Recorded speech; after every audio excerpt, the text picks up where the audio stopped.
welcome back to the Heavy Hitter Media. I am the Heavy Hitter, where I do reality TV reviews, I do plus size men fashion reviews, and hot topics. So we're going to do a reality TV review for RuPaul's Drag Race Season 7 All Stars, All Winners, Season 1, titled Legends.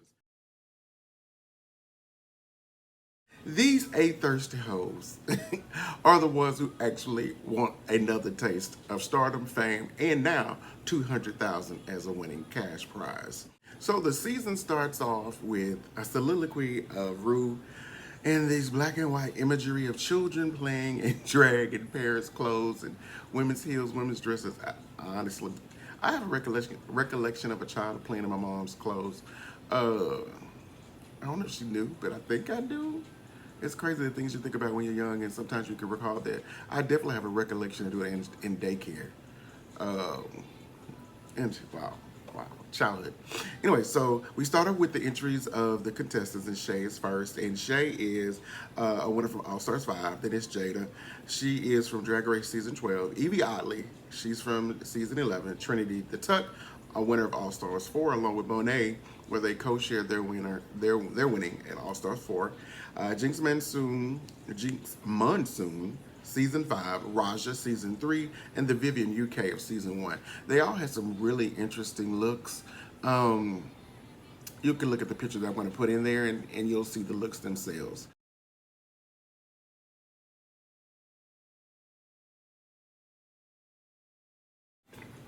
Now, you know what I think is really, really funny is that Jada Essence Hall calls herself the trade of her season. I think gay people on Drag Race have lost the meaning of the word trade. So for those of you that see this video, my heavy hitters, and those that are brand new to this channel, well, first of all, sorry. If you're new to the channel, welcome. If you're returning, again, thank you. You are my heavy hitters, and I really appreciate y'all for supporting. So be sure to go like, comment, subscribe, tell all you good people that, you know, I'm on there talking about this good Drag Race. But anyway, Jada Essence Hall calls herself the trade of the season, which is so funny because trade initially was created because it was a masculine aura. It was a masculine presenting guy that could not be clocked. And when I say clocked, I mean they were so boogie nobody would ever know that they were DL or that they got down or that they did gay things, if you will.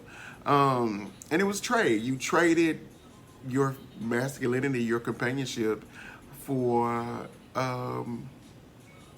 you traded it. Hell, y'all know what I'm trying to say. You traded it. You was the trade. You know, you was a dude, a gay guy, wanted to be with you, or a trans woman wanted to be with you, and you traded your favors. I give you this if you give me that. They traded their companionship. Yeah, that's what I'm trying to say. So her saying that she's a trade, it just makes me laugh, especially as you go through each season, and they're like, who's the trade of this season? And you're looking around like, girl, none of y'all. None of you are the trade of the season. Y'all, you may be handsome men and or beautiful women, but you're not. None of you trade of the season. All right, so with that being said, Raven then comes in, which is really, really cute because she comes in this black and white multi-patchwork ensemble with this big black and white hat. Real, real cute. And everybody's looking like, who is that? Who is that? Who is that? Oh my God, who is that? Who is that? And they're like, okay, like, I'm not down with this. And Trinity's like, secure with that country twang. I love it. And then Raven reveals who she is. And everybody's like, yeah! And I think it sits in like, wait, girl, you didn't win nothing. Why is she here? Why is she here, Ike? What's love got to do with it? Why is she here? You ain't even worth the book. Anyway, so she's like, I see myself as a winner. And somebody says, yeah, you didn't win an Emmy? She's like, yeah, I won an Emmy. And then they all get the, woo, girl, woo, whatever it is. So they all run over to go see the video, and Ru does her video montage. And then Ru comes in. She's talking to the girls about how no matter what happens, they all leave as they came in, which were previous winners. And she says, oh, hey, Raven. And then she goes back and she's like, wait, girl, why are you here? They do this slap and tickle type of thing, and they know they keep going about their business. She gives the rules of the game, which are really, really interesting because this year, they're doing something totally different. Meaning, so the top two lip sync for $10,000 cash tip. You know, it's gone up over the years. It's gradually increased. And then they get a star that they later will show. And then they have the opportunity to block any of the other 7 contestants. Well, 6. No, 7. other contestants for the next episode, which is cute, and it shakes it up just a little bit. So I really like that. So I thought that was cute. You'll see who that happens to in the last part. So how that works in reference, because there's no initial elimination, is that the top four with the most legendary stars that have been won will be the four that will compete in the SmackDown Lollapalooza SmackDown Elimination Battle to inevitably become the Queen of all queens and win $200,000. That is a lot of freaking money. Baby, that's a huge payout. So next they continue with the first episode. We're doing the infamous "The Library is Open because a read is what? Fundamental." So Jinx Monsoon wins. Her reads were really, really good. She is such an odd looking person, but she is so freaking funny. Their first All-Star Challenge is going to be a new song that Ru has, which is called Legends, and they have to come up with their own choreography and put everything together. They don't really have a leader, so it's going to be interesting. Ru also says, hey, there's one more legendary chick I want you guys to meet. Let's go meet her now. They go to the main stage, and they're all like, again, who is it? Who is it? Oh my God, who is it? Who is it? Who said that? Look over there. And it's Naomi Campbell, beautiful as ever, with her own wind machine and her beautiful bang and voluptuous hair is just blowing, and she's pumping down in her pure white and her accentuated gold. It's really, really lovely. So all the girls go crazy. Shea Coulee has a confessional where she's talking about how she has really loved Naomi and how she has emulated her walk, and that's who taught her how to do her one-way walk. And she gets emotional once Naomi's like, I love your walk. It's amazing. She doesn't really critique it at all. She did tell one of them to loosen their hands. I don't know, one of them. It was funny. So the girls go back into the workroom. Evie gets immediately naked, and they talk about how big her meat is. The girls discuss what each is doing. So that was pretty interesting. Then they head back to the lady. I didn't really go into detail about the workroom because it's just idle chatter to me. It was all right. All right, so the ladies head back to the main stage to start working on the choreography. They're all over the place. Everybody has input because there's too many chiefs. No, that's wrong. Oops, wrong analogy. There's too many cooks in the kitchen. So everybody got a spoon in the pot and want everybody to taste it. And they're like, okay, look, no, I think maybe we should do, So they appoint Shea Coulee because she is the most appropriate for the challenge to do the choreography because she has a better dancing background in previous challenges than pretty much any of the others. So they choose Shea Coulee to do that. What is interesting is Shea jumps on it because, most people do not want to be in charge because if it flops, they're the ones that the girls are going to throw under the bus. But Shea like, baby, I got this because this is what I do. So after that's all done, they go back to the room and they realize like, oh my God, wait, we're all like top girls because this was the easiest practice that we've had. And girl, this is serious because now they're going to be like just nitpicking because there's not really a weak person here. So that was good for them to acknowledge because this is all stars, all winners. Like y'all are all the cream of the crop. So baby, it's going to be really serious on what they choose, on who proceeds and who gets the star. So next day, we're back in the workroom, and Jinx, again, is just doing her her unique, weird stuff. She is so funny. Well, I can't talk because I got none either. But her having no eyebrows is just so hilarious to me. So they're walking around the room, and they're really, really appreciating the things Anastasia Makeup is giving them. Just gifted them some nice, like, pulley makeup kits and some makeup. So that's pretty dope.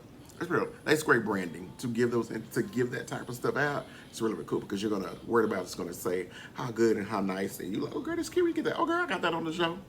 Stuff like that. So the conversation starts about how blocking is going to work with Jada, and how will you block a person for the week. So they had that conversation about what they're going to use for their strategy. And just another, again, idle chatter.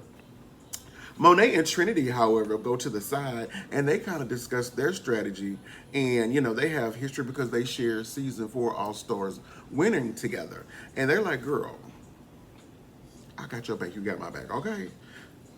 F with these other, I got you, you don't vote for me, I ain't gonna vote for you. And we got us our own little alliance. So she goes over to Pinky and Jinx is like, what y'all say? Y'all say y'all gonna hook up? It's funny, they just lying. They're like, oh no, girl, I asked her to help me stone. So they got busted. It's funny. It's what I love funny looking stuff. Anyway, so Raja is asked about her season 3 win. And it's really interesting because in season 3, Drag Race was developing what its essence would be, what it would look like, and how things have evolved because it was in the beginning when things were murky and the camera looked smudged like it had been smudged with chapstick, and the colors were really, really sharp. So they go through a walk down memory lane about how important and the work that Raja has done and how she's so such that be. To be honest, Raja really is a dope chick, and they talk about when they first seen her and when they first noticed her. So they have the conversation with Raja. All right, so Jada is asked what about her win. So, they go over her win and her winning at home. She talks about how she won. And then she gets emotional. Sorry, that buzzes from my dryer. Oops. So she gets emotional because she won during the pandemic. So she never really had an opportunity to reap the benefits of being the season winner of her season because she couldn't travel the world. She couldn't really go to bookings within the States. Everything was being done virtually. And that's really it's really honestly one of the benefits of winning, other than just being able to participate in something that you love, is the fact that, hey, I've won this and now I get to make some money. I've invested all this money preparing for the competition. Now I get to travel the world, meet people, meet my fans or supporters or what have you, whatever you call them, and build a new fan base and be able to really celebrate winning this title through this tedious, long, strenuous process and competition. So she gets emotional because she's like, I just didn't know. I didn't know how this was going to be. I know I've worked with some of you. I didn't know how I would be received. So she gets emotional. They all, hug her and embrace her and reassure her, like, you deserve to be here. That was really, really sweet of them. That was a really, really good moment. Alrighty, so we get to the runway, and Ru looks absolutely amazing in a multicolored catsuit with big blonde cascading crimped hair. Typical Ru, beautiful, statuesque, Amazonian, if you will. And so she introduces the judges. Of course, we have Michelle Visage returning, Carson Kressley. However, we have Cameron Diaz as a guest judge. Love her, love her. And she says that she's a fan of Ru's music, so they use that to segue into Ru saying, oh, I got a new song. Want to hear? I got a new song. Want to hear it? So Ru goes into the song. Cute song. Ru is she's doing the best she can. I mean, Ru is like 60 years old, so it's going to be a little stiff. It's going to be a little, very, 1, 2, 3, 4, 5, 6, 7, 8, 1, 2, 3, 4. But she look good. She look good as hell. If you can't move, look good. That's one thing I used to believe. If you're going to be bored, be pretty. Oh, it's so funny. Anyway, so the runway happens. The runway category is I'm crowning. Show a video now.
got a chance to see what the runways look like.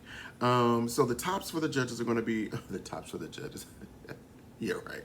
Well, then in this day and age, a lot of things do happen. Hey, stranger things have happened. Raja, Jinx, Monet. Well, is it just me? But I do not buy Monet's drag.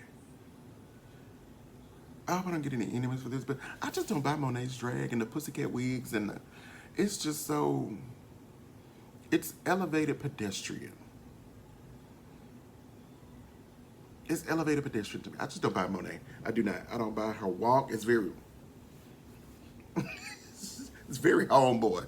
It's very homeboy. And her, anyway, stop.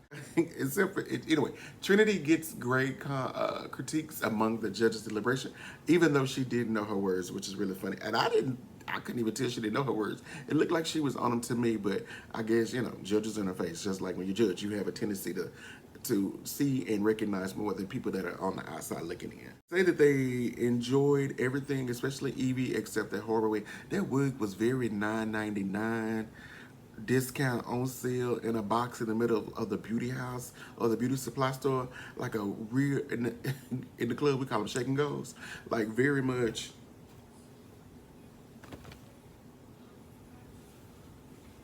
My number, girl, I'll be ready, don't worry. Very shaken.